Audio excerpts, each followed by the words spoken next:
So, to start off, oh my god, we have Naki. This is a very rare case of a Lucina player in Japan. A good Lucina in Japan.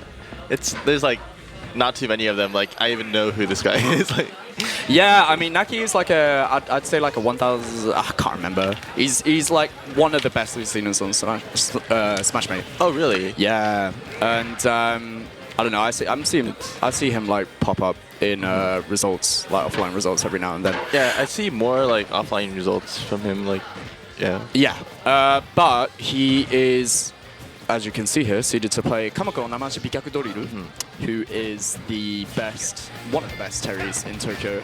Doesn't really too much of an introduction when it comes to this particular local because he enters practically every week. I don't know. This could really go either way because Naki's a really talented player. I think like technically Kamuko would be like slightly better in terms of like level, but in terms of results, yeah. Yeah, sure. but I think this matchup is like one of the few winning matchups that Lucina has in this 2025. I mean, right? yeah, there's not too much like DLC corniness that you can done. Never mind. Never mind. I mean, Never mind. I feel like that's how the matchup works. If you don't get like hit by those, like usually it's like Lucina being like pretty favorable. Oh my word. At least in neutral. Yeah, the damage output coming out from Kamiko is no joke at the moment. 50% dealt on Naki, maybe even more, coming up to 70 now. Really gonna have to start worrying about some of these kills. Like that's the thing about Lucina. Like you've heard it time and time, but the reason as to why Lucina just isn't considered that good of a character at all in Japan, especially like, you know, Lucina's fallen over the tits, like globally, but in Japan, like people think Lucina like sucks, you know? Like this character is like actually bad. She's like bad, but like they think like Martha's like way worse. Exactly. Like, probably like bottom one or something. Yeah, well I think Martha's the worst character in the game. And I think some people actually think that as well in Japan. But Lucina, I don't know, just can't really keep up with the 2025, the modern times, the DLC. It's like, practically a whole stuck a head down with Kamiko. Naki trying to keep up here, but like, you know, it's like little things like that. Managed to get a forward air and convert it into, what, 34%? Whereas like, I feel like Terry can get so... There you go.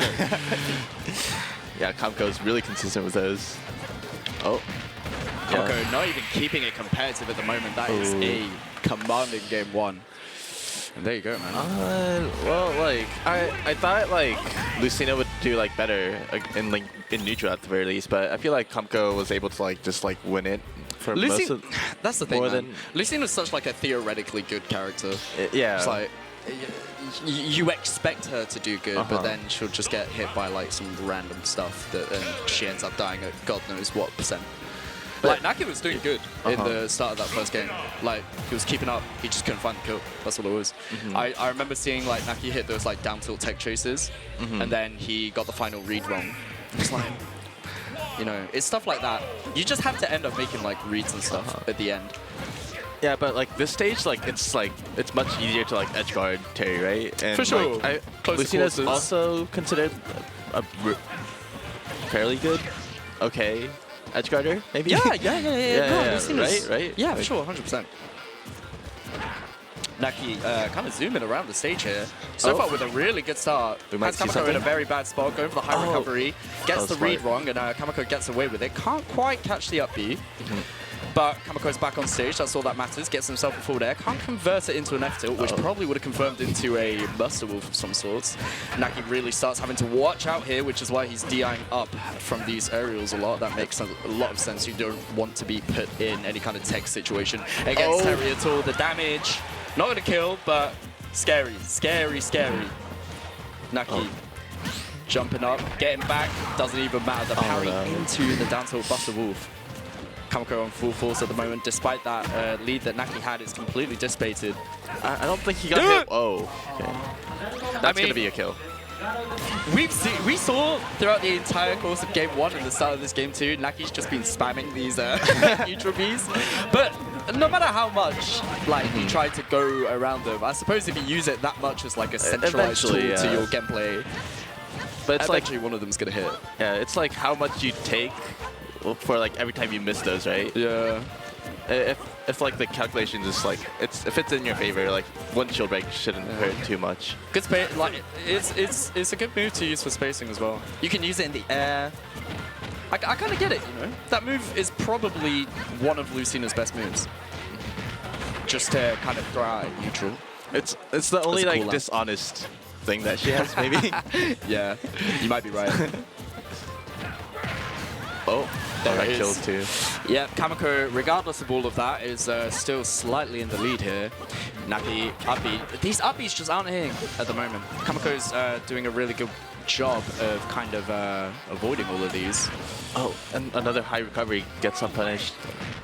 Naki failing to parry, gonna get grabbed for it. Oh. Ooh, had that roll read. Doesn't matter though. Oh no. Good DI on the...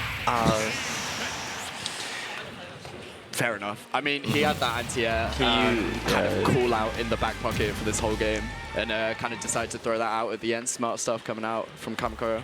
And there it is, a swift 2-0 to start off the whole weekend. That was a very quick set. It's a Terry game. Yeah, it's a Terry set, so you kind of expect that, I suppose. Does Proto still compete? No. Sometimes he's probably like practicing still, but for what? I feel like he doesn't even enter like stuff. Yeah. Next Smash game? Who knows? We need Proto back, man. What if he's like practicing in the back, like the new Smash game? Like what if, bro? Like he's part of the devs, so like he's not allowed to enter anymore or something. I was about to say that, bro, but I was scared that we were gonna get hit by like the shadow Smash government. They're like, you know too much. I mean, we don't know anything. We're gonna get assassinated for saying such things. Protobanum just hasn't been. Protobanum hasn't been as active. Zachary hasn't been as active. I mean, Zachary still enters though. Every like major Kagura, so like he's probably not. You know who at one point started competing again just to disappear again? Earth. Oh wait, he's gone again. I have a theory. Amsa as well. Where's this Roy? Where's that Amsa Roy? No, but it disappeared. I don't know about Amsa though. He was talking about how much he wanted to compete. He was like, yeah, like start of 2024, pretty much, practically a year ago. He was like, bro, 2024, I'm a Roy main. I'm gonna get heavily into competing. Oh, his motivation was like high as hell. It just disappeared. He probably fought like a Steven Brecker or something. He's like, oh, never mind, fuck this. Yeah. We've all been through this. Maybe. But yeah, so... Yeah, man, that was literally just the first set of the day. We still have a lot of gameplay to go through. There are 2 streams, might I remind you. This is just the English stream. The main stream is over on VGBC Japan. No, I lied. It's over on East Geek Smash, that's the other one. VGBC Japan is here. Where you can watch Peach versus... It's Peach? What? Who is it? I don't know. Himana Baka versus Noro? Oh, it's Noro. Yeah. He won Fresh recently. Oh, that's the Fresh guy. Yeah. Oh, I see. Himanabaka is a great name, by the way. For a villager player.